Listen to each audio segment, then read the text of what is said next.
and it's adding value to projects and it's creating greater certainty. And if nothing else, it's got people thinking about share of information and data and collaborating and, you know, singing off the same hymn sheet in a way.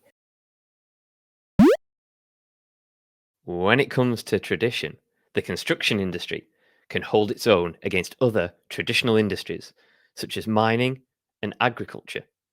But with tradition comes a reluctance to change, an inherent need to keep things as they are. But this simply isn't true, and it's unjust. We do need to change, and we have in various ways, some more obvious and visual than others, such as the impetus for on-site safety.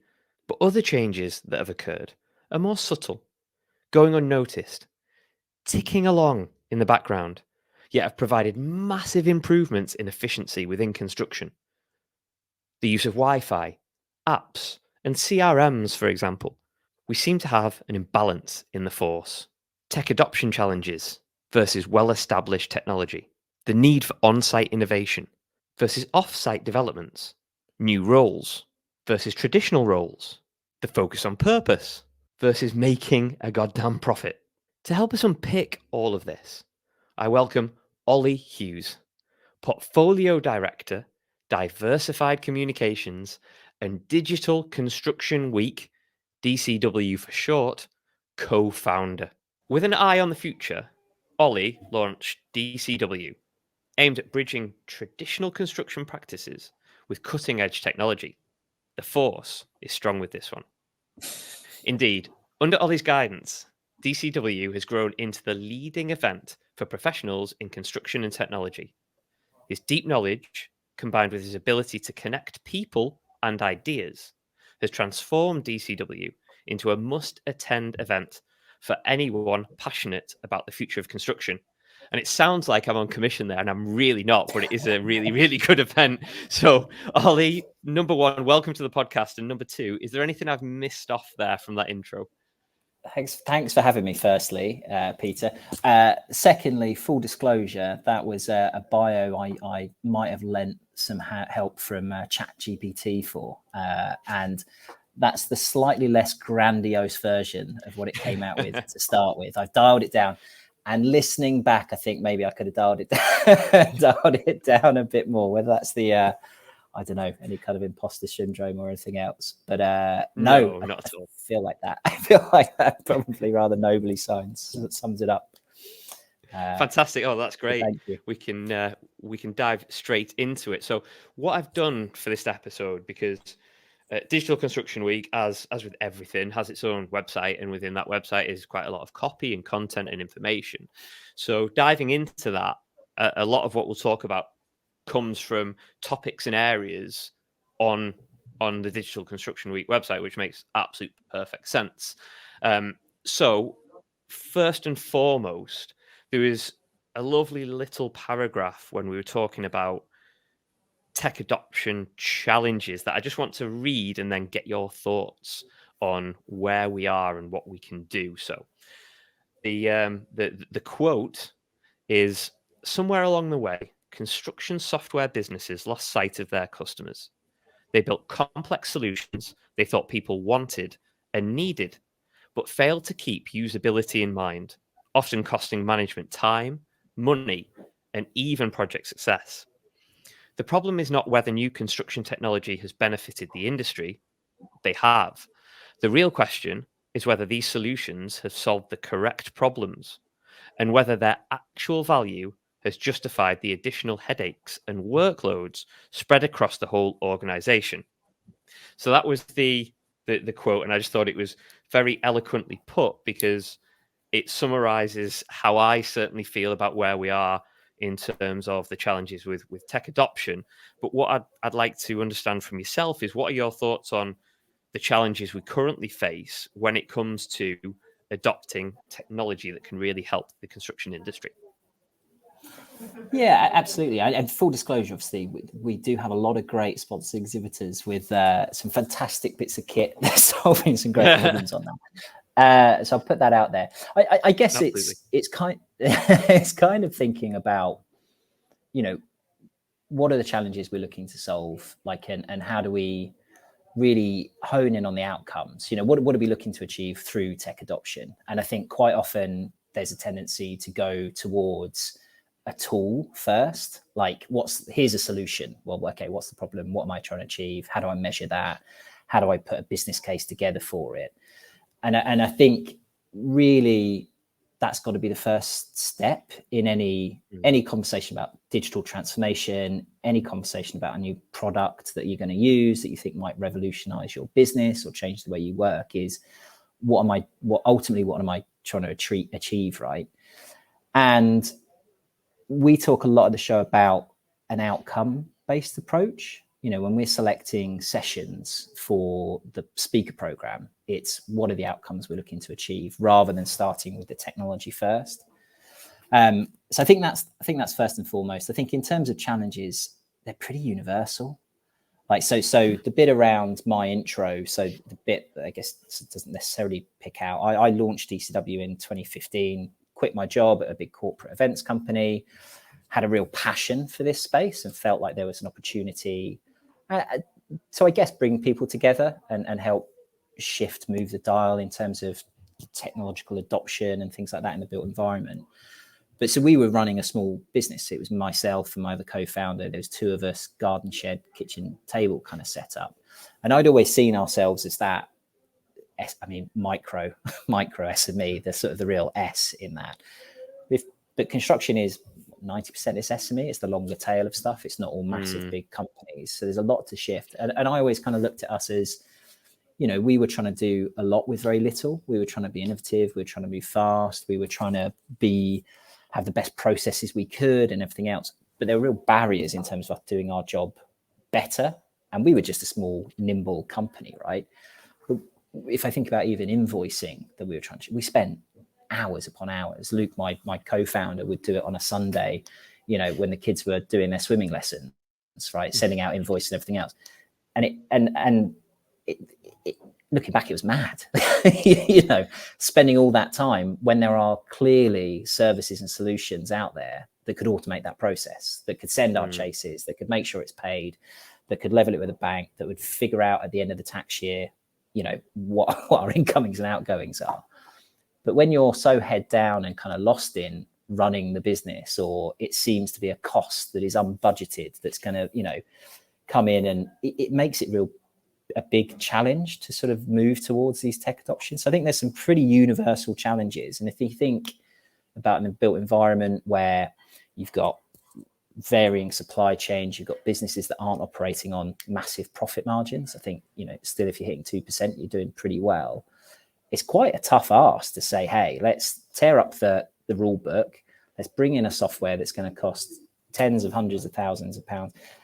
And that's probably just the license, let alone the time to train people, to upskill people, to even convince them that doing the thing that they've always done, that they're comfortable with, that they understand when they get up to their desk on a Monday morning, they're not going to do anymore. There's some real basic challenges that I think, whether you're in built environment construction or any business, that hamper that first move, really. That sort of breeds a bit of, an apathy, a challenge before you've even thought, what tool can do the job? What do I want to achieve? So you've got some real rambly way around, but you've got what outcomes do I want to achieve, and then how the best place, right? And I think that can be a real issue for tech adoption. Yeah, I wholeheartedly agree. And what I think we forget is that long tail, that SME in the industry that's vital to construction, and the fact that they might not have that capital to invest in big technology. Not just that, but they might not have the time to do those important steps to to research, to work out what they want to achieve from it, and then find it and implement it, because they're too busy doing what they need to do. So it's a really tricky one to anyone that thinks that it's just easy, that technology should just be adopted. It can be a tough one. Yeah, absolutely. So with that in mind, and in doing research for this, There was actually another quote, and it didn't come from your website, unfortunately. So apologies for that. If it's good, but we'll pinch it. yeah, absolutely. Yeah, Complete and utter disclosure there. We are going to steal things from other. No, we're not. We're really not. So yeah. All the references and links are in the show notes, as you'd expect. So what I want to move on is to kind of solving these adoption challenges that we have. And this quote was, "We're seeing a big push for greater transparency throughout the construction process. Companies that fail to adopt new technology will struggle to demonstrate the required transparency and will fall behind their peers." Right, and I think for me that's clear and obvious. There needs to be more transparency throughout the whole entire supply chain. Now, transparency might be the catalyst for a lot of change, but it can't be the only thing that helps accelerate the adoption of technology, because there's so much different technology. So how do we help others? How do we speed up this adoption that is so clearly needed within our industry? Yeah, again, I think that's a challenge. I always think about the accelerating adoption as a bit of a challenge in itself. So we've been running DCW since 2015. So we've had near on 10 years of working this, and I've been working in this sort of BIM space for a few years prior. And anytime you speak to people, the rhetoric is always, we're not moving fast enough, right? Like there's big challenges. And actually, as an industry, there's some real big goals around net zero, around house building targets, around safety. There's everything with the building safety bill and everything that's happened with Grenfell. There's a clear, and I would say urgent need, right? Like ultimately to change the way that we work, to deliver a better built environment, to provide more certainty, to really build better, create better assets, right? So there's definitely that real and urgent need.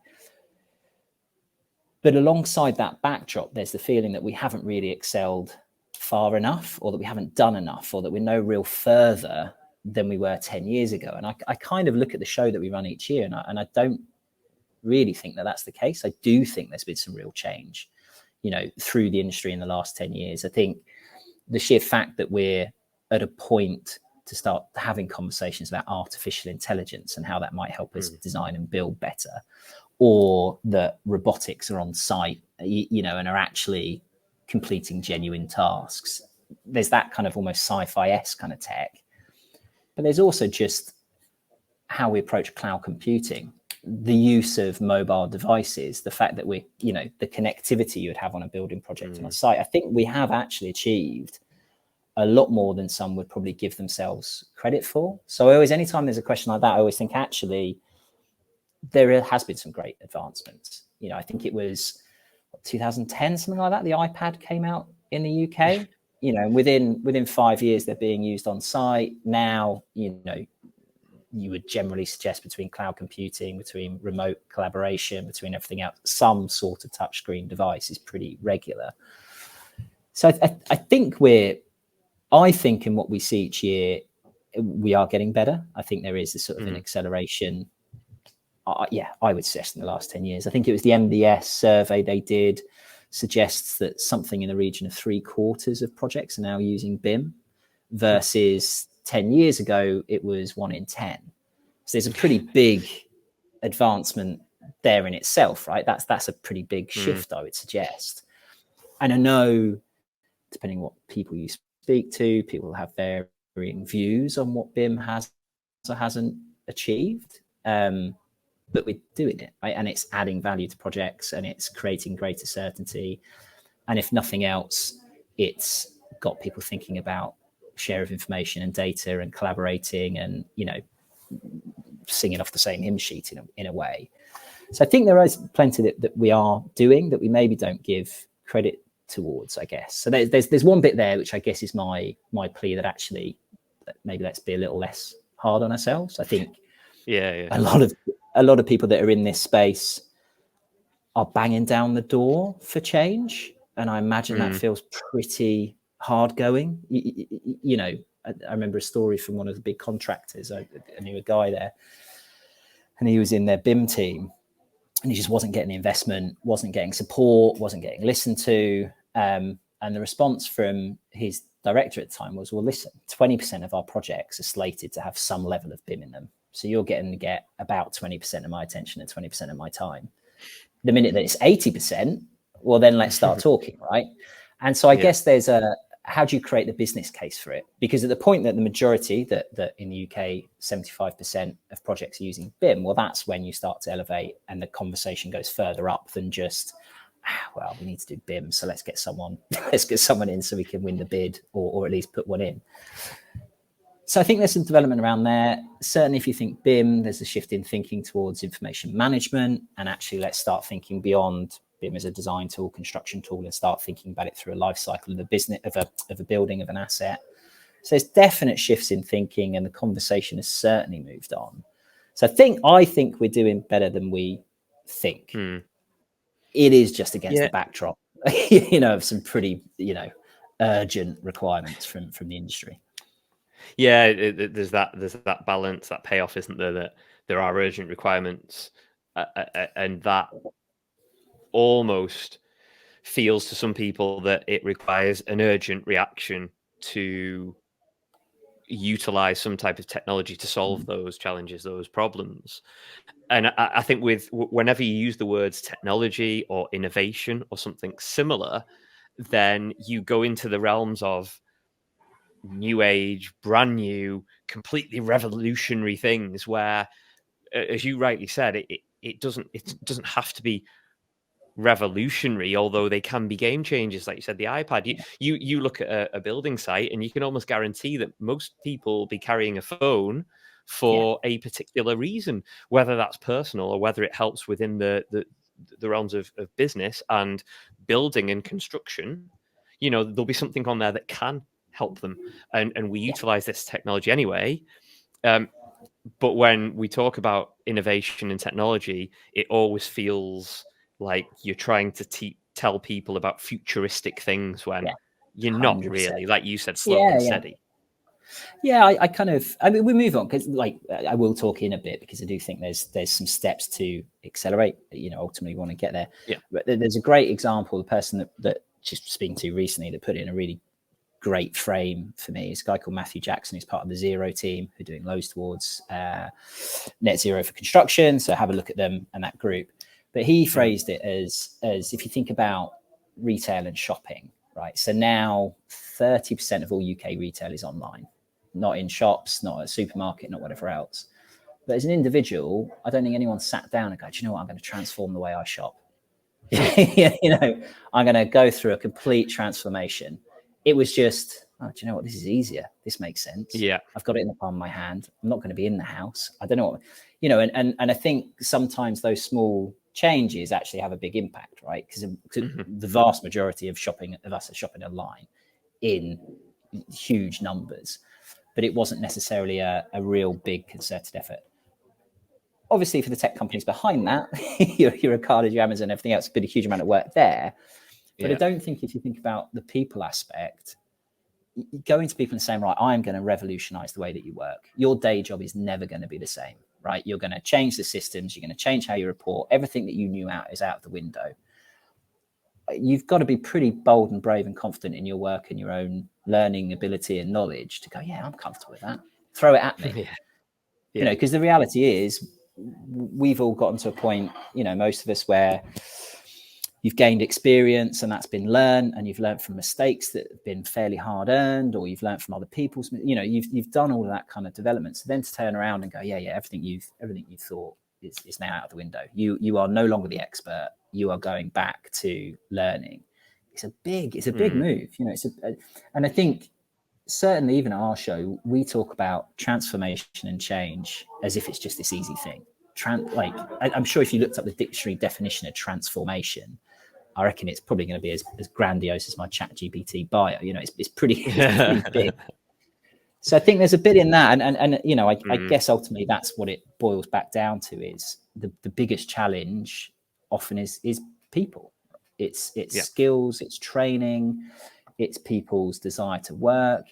It's the fact that probably as an industry we're pretty risk adverse, I would suggest, or certainly, have a business model that manages risk.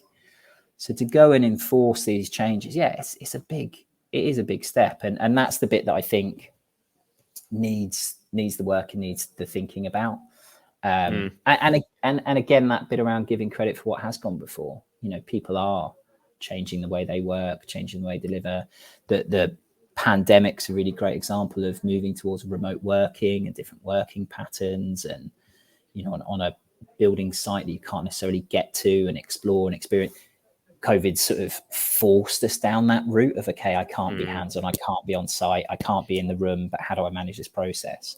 So I think there's small bits where we're adapting, and I think people are probably becoming more akin, more open to actually a bit more constant change, which we're going to have to do. If you get into any of the topics around AI, that is just a continuous learning pattern for anyone, really. So yeah, the people bit around accelerating, I think it's a big challenge in itself.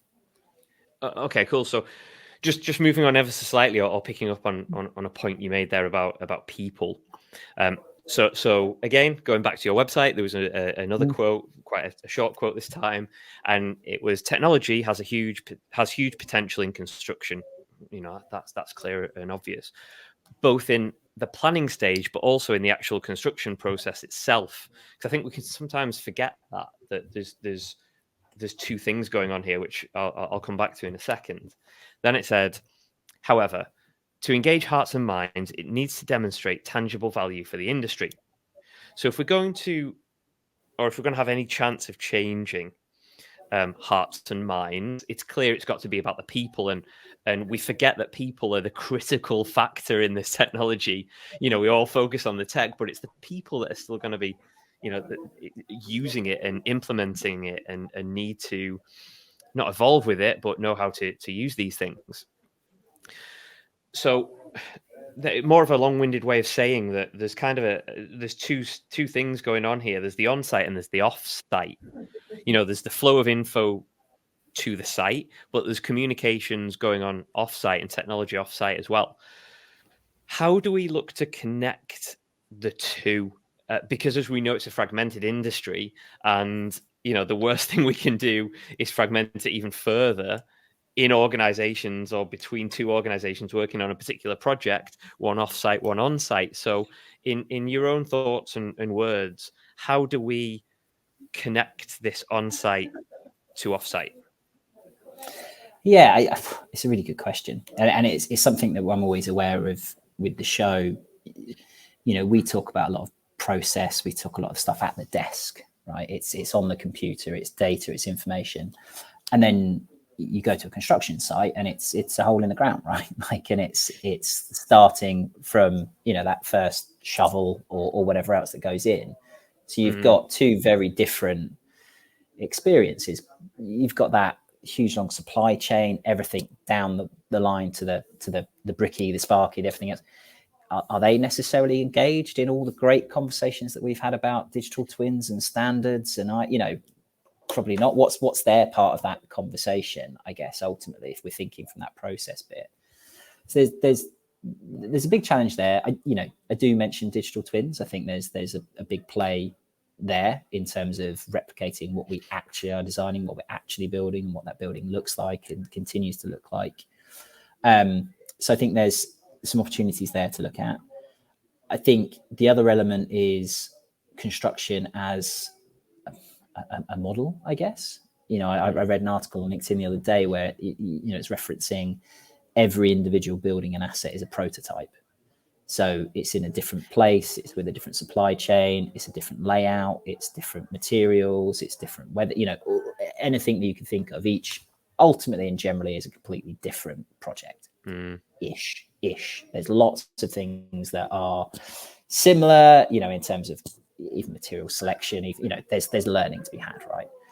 But generally each project is start from scratch to an extent. So you then think about, you think about DFMA, design for manufacture assembly, you think about off-site construction, you think about Mark Farmer's Modernise or Die report and the kind of suggestions from that and shifting that model. to create greater certainty. That then creates a process that's a little bit more, I don't know, repeatable ultimately, I guess. So then that sort of starts to engage a bit more of that whole supply chain. So your function is a lot more similar on each project. So there's some realm in there. I think the other thing is splitting out what we think technology for the on-site bit is. So I've seen some great examples of a health and safety app. This was some time ago, but it was basically anytime there's an issue on site, there's carbon copies of the report, they're filled out, they're countersigned, they're submitted, they're everything else. And it's a huge time drain. So this app's whole premise was if there's a huge amount of data from that about the project, about the facilities, around everything else, can that not be pre-done on any given project? And can we not save time on these health and safety forms in a relatively menial task? And I think they had like a few days saved on average on projects, which is actually quite a lot of time if all you're thinking is just admin. So are there solutions that actually engage that on-site deliverable bit in a slightly different way that feeds in? And obviously data and information all feeds into that. But what's the value add for you on site? If your job as an electrician is to come in on a new build housing estate and you go, right, we need aerial sockets, we need plugs, we need whatever else. Here's the digital twin, whatever else that we're expecting to build. Are they going to do that, or are they going to? Well, you want one in the bedroom, you want 3 in the kitchen, you want 8 in the living room behind the TV, and then go in and fit it. So where is their engaged? What's the value add for them to get involved? And maybe that is around how they manage the tasks, around snagging. I know that's probably real top level, loose, and a bit sort of making light of it, but I guess that's what we're thinking about, is what's people's buy-in in terms of technology adoption, because it's going to be very different. It's not a conversation about standards. Absolutely, but it's all, like you just said, it's all about time saving. And if it saves a day and a half on working out where electricity points go, plumbing is needed, whatever that is, or it means that multiple contractors can work on a project at the same time, then the cost, time, resource savings are clear and obvious. And I also think that it needs to work upwards as well as downwards. And I know we're talking really, really, like you said, top level, quite generic here, but there's also that getting people involved, again, going back to what you just said, and getting them involved, that people that are on site, and understanding the importance of things like, if you install a boiler, scanning it, and then that goes into a centralized location, which helps with warranties, guarantees. It helps us understand where new boilers are being fitted, and if there's any hotspots in the country, or whatever it might be. It works both ways, the flow of info. And it's onboarding, can't stand that, but it's onboarding people to make them understand what their role is and how that is developing. Yeah, absolutely. I think there's an example from one of our exhibitors from previously, and it was a bit around health and safety, and it's around communication. And they found on site that a lot of communication was getting lost because it was all on WhatsApp, because that's the platform that people have on their phone, right? So you join a group. We do it at the shows, so we run a show. Yes, we have walkie-talkies so you can get hold of each other and whatever else, but we also set up a WhatsApp channel. So none of that information is collected. So if someone's going, hey, such and such isn't happening, or this has gone, whatever, there's no report of that. And so how do you engage people to say, okay, well, you've got to use a different platform and we need it recorded, within Diversified, we use Teams, that's on your phone. So there is logs, you've got all that information.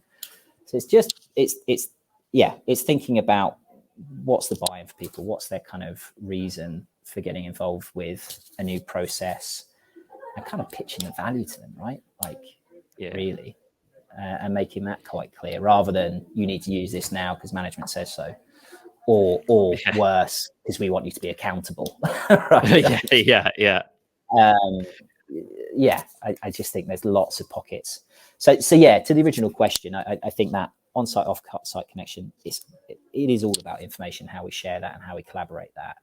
But every stakeholder in that information journey is going to have a different it's going to be a different value proposition. There's going to be different benefits for them. And I think just understanding that and making that clear is probably going to be one of the big asks.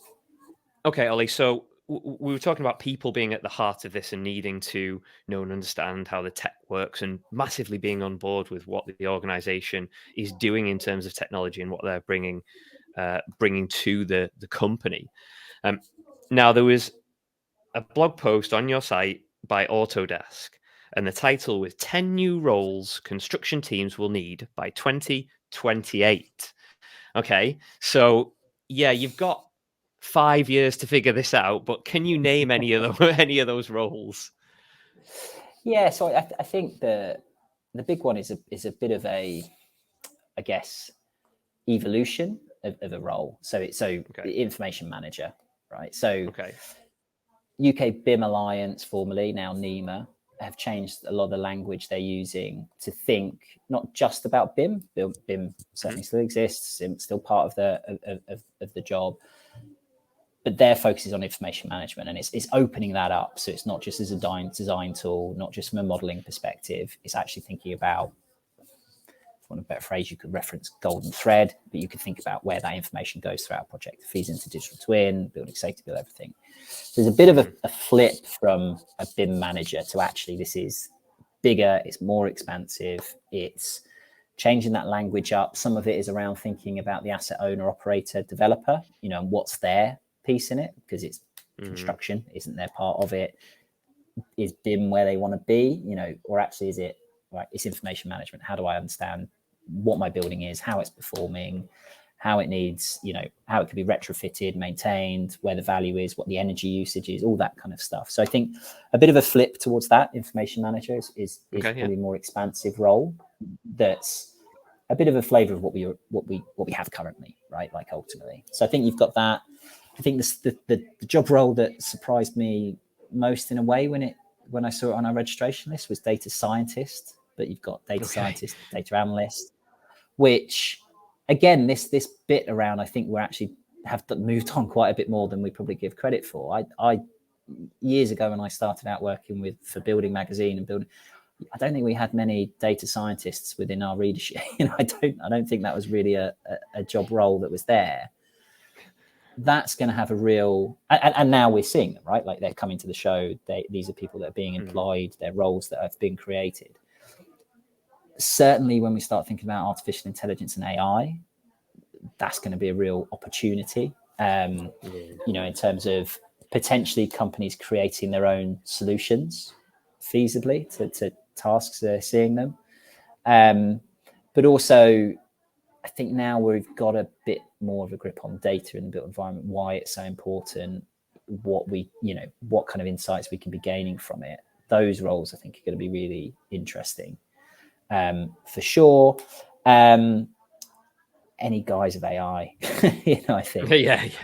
Although, back to that bit around technology, you made the comment earlier, and I didn't pick up on it at the time, but we assume technology is going to be AI and robots and drones. And when we're not seeing a building site with a robot kind of mooching around the site, doing mundane tasks and a drone flying overhead, we feel that we're not developing enough, I guess.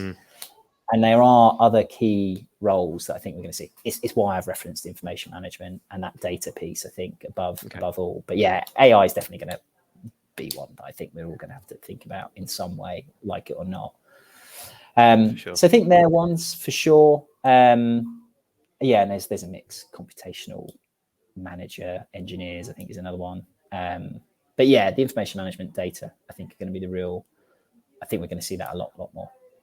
Yeah, for sure. So just for those that were playing at home, the 10 that were listed, and this does lead on to a question, but the 10 that were listed were, you got AI, drone operator was one, but I think that's pretty rife now, to be honest. That's something that's needed now.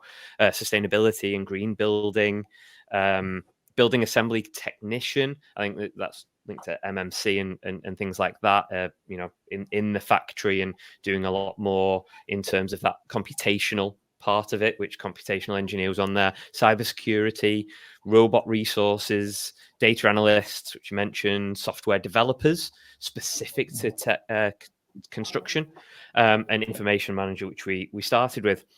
So with those in mind, who's going to fill these roles? Is it are we going to replace current roles, which I don't think we will. Some will, obviously. It'll be more of a transition, but are we going to have an influx of new specialists? Is it about upskilling everybody in the industry, or is it just going to be a complete and utter mixture? I guess hopefully a mix, right? Like, yeah. I think anything you read around kind of career development now and technology's impact is this sort of phrase of continuous development, continuous learning, right? Like that's I don't think we're in a world now from a technology standpoint where you can master AI is the one, right? Like I don't think you're going to sit and master AI and go, okay, that's what AI does. That's it for the built environment. Yeah, we've got that, tick that off the list and move on to the next. There's going to be continuous advancements, continuously new ways of working, continuously, moving the dial, right? So I think from a career perspective, there's that necessity to constantly learn and reiterate and change the way we think and adapt to new ways of working. And you see that a bit, I'm of a generation, certainly, where you work for a company and you're a company person, and that was it. You had your job. Now you move to the, multiple different roles, different companies, and that's the expectation. Maybe you get back to being single company, but having multiple roles within that company, and you have that kind of portfolio career or whatever else. So I think people are going to need to change and adapt. I think the talk a lot around AI is that it's going to replace jobs, same with robots. I think if you looked at the automotive industry, that's not really been the case. It's changed roles for sure, but it's not like automotive is just run by robots now. And then AI is going to do all the design work and that's it. No people involved whatsoever, right?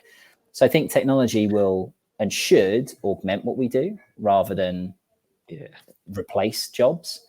And then it's around adding your human specialist, like, your sort of specialism, your insight, your knowledge, your kind of what layer can you put on top of that whilst removing the mundane tasks that stop you from being productive in the first place. So I don't think it's as clear a swathe of, right, that's it, all the old jobs are gone, we need to bring new people in, your expertise is no longer welcome. It's how do we take your 30, 40 years of expertise and understanding of materials and buildings and what clients, and all that kind of stuff, and then apply technology value add to it. So I think there's a bit of that changing careers. I do think, and I'm fairly passionate about this, I think it's an opportunity for construction and built environment to open its doors a little bit more and change the image that we have. And I think about it, and I think construction has this white male majority, workforce, right? Like ultimately, that's where it's come from. That's the background. That's everything else. Rightly, wrongly, right? That's where we're at. You've then got tech, which is probably also quite a white male dominated industry, right? I think it's boys and video games probably from a starting point. And so I've always thought you've got two industries that have a bit of a balance that needs addressing there in terms of diversity, equity, inclusion, that whole piece. People talk about diversity of thought, but also just opening the doors to different viewpoints, different ways of working. And I think bringing those two, that tech and that construction industry together, is an opportunity to change both rather than doubling down on what we've already got. So I think it's an opportunity for us to do a lot more on that recruitment, to bring different mindsets in, to bring people with different backgrounds in, maybe from other industries or sectors, or from different areas of study or whatever else. So I think there's going to be a mix, but I do think it's an opportunity for us to look at some of those diversity challenges that we have as an industry and in tech and say, okay, well, this is something different. We're looking at how we design, build, operate buildings differently.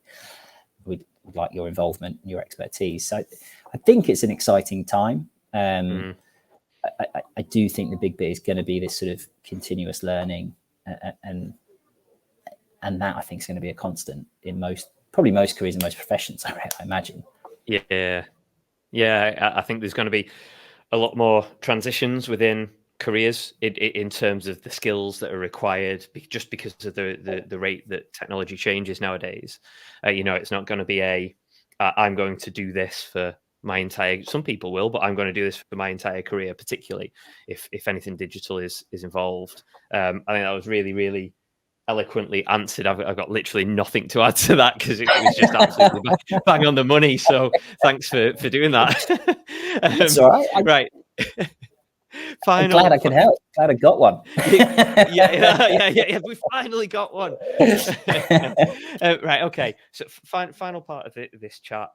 Gonna completely shift gears here. It wouldn't be right to have you on and not talk about Digital Construction Week in some way, shape, or form. I've kind of avoided that because whether you like it or not, I'm going to get you back on to talk about Digital Construction Week closer to the event. So, you're booked in for that already. But for number one, let's get the elephant out the room. It's a week and it lasts for 3 days. Inside joke, Ollie knows that joke. So yeah. There was some thinking behind it. I'm laughing because it's a bit of an inside joke. We've had the conversation about it in the office as well. It's the question that I get asked the most. So we launched the event 2015. Diversified, who I work for now, acquired us 2019. And so not everyone was there at that start of that journey. So only I really know the idea of it's a week.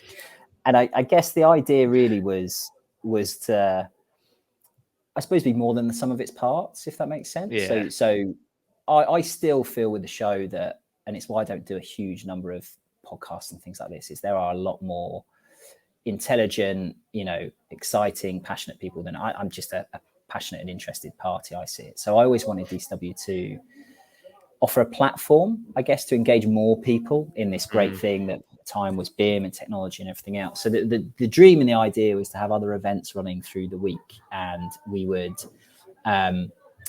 support and offer a wider audience, basically, I guess, lots of other stuff. So we did have a Westminster reception. We had some different events way back when. Baystone did a Construct Disrupt event. 3D Repo did their British. So the idea was to have lots of events going on through the week. If I'm really honest, as two people running the show and running around, that bit kind of fell by the way. But by that point, we'd picked the name out. So absolutely, as you know, the week, I'm a big fan. I'll take it. so joking aside, if I was to come to you and say, I'm interested, Digital Construction Week, but I need to maximize my budget, what would you advise me?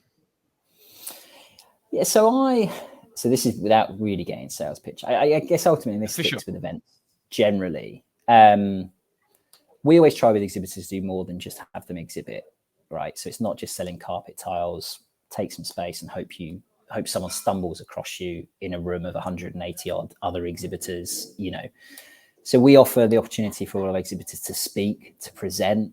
We do newsletters. There's opportunity to do some promotion in the run up and in the lead in. And I think making the most of it, get involved in stuff like speaking. We've got a tech stage that's only open for exhibitors, but we've got 10 other seminar theatres where, most of our exhibitors ultimately are offering solutions to a lot of the challenges that we're talking about in the built environment, right? They're ones that are saying, okay, you want to have great visibility of your data. You want to improve the way that you go out to tender or manage your health and safety challenges, or whatever else. We've got a solution to do that. So most people come to the show, are kind of keen to find out some of this stuff. So get involved in speaking, put some sessions forward. We do our call for speakers coming out later this month, all being well.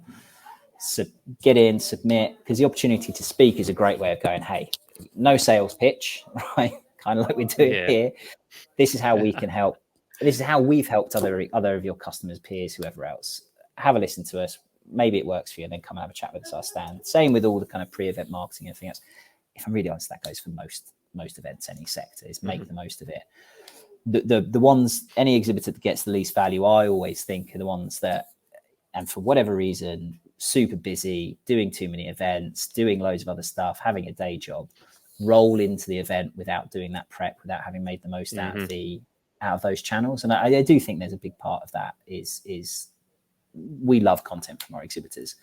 So we always say throw it at us. So I think just if there's an opportunity to do stuff, I know it's not as easy going, I'll just write a case study because I know it takes time. I know it's a bit more work, but make the most of those opportunities for sure and do that kind of prep work to make the most out of the show. And even things like, do an evening event, do a drinks at one of the bars. We get, say, 6,500 people coming to DCW. They're all in and around the space. And, judging by the sort of the beer we go through on that drinks on the end of the Wednesday, I think people are pretty keen to carry on the networking and socializing. So, it's bits like that can just offer you a nice, easy win to get more out of it. But yeah, speaking, doing the prep, making the most of the sort of the build up. Any show. That's probably sucking eggs territory, but that's definitely mine.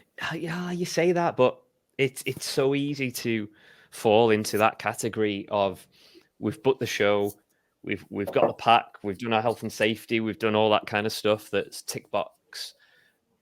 We're ready. It's so easy to fall into that and without a doubt fall into that trap of, well, people will want to see us, right? People will want to buy our product. And without doing any of the legwork, we'll know they just won't. You need to give them a reason to stop by, a reason to listen, a reason to take notice. And a lot of people don't do that. Like you say, it can be frustrating, I feel. Yeah, I think so. And I get it. And this is hope this doesn't come back to bite me. Fewer events. Please pick ours. But the number of marketing managers I speak to who are from one to the next to the next to the next to the next. Yeah. And they've also got a day job to do. They're not full-time event planners, organizers. And I think, we saw it previous when in publishing, we had 2007 recession, we had that switch from print to digital and all the impact on there. And what you saw was a lot of magazines, really good ones that offered real value, that offered engagement, stuck around, and the kind of, again, the longer tail, the others probably didn't because people picked, well, where do I get most value?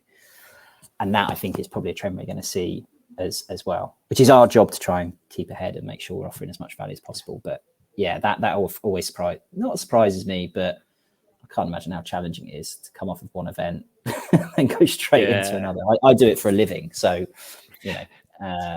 someone doing it's a bit of extracurricular work. Yeah, absolutely. I'm with you on there. So nice way to end it as well. So Ollie, thank you so much for stopping by and chatting to me for a good 45 minutes there. I really do appreciate it. And so thank you so much. Thank you very much for having me, Peter. I really enjoyed it.